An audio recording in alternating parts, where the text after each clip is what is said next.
With Apple Intelligence, there comes a new option for staying focused on your Mac.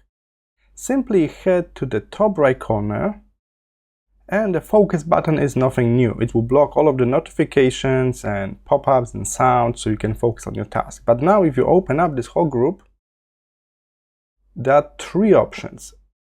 Do not disturb, like always, sleep, and a new option, reduce interruptions, with this Apple AI logo.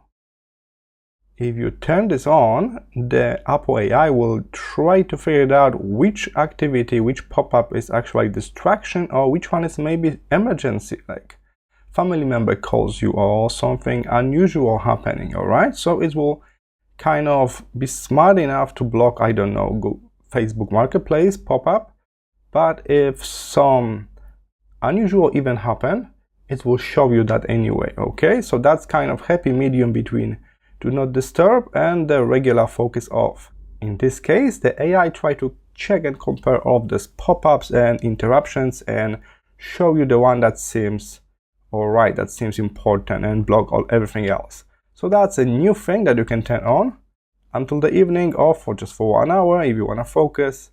And in this case, we got this smart focus with Apple Intelligence active in your system. So you need to be on macOS 15.1 and Apple AI on. I hope this was helpful. See you in the next video.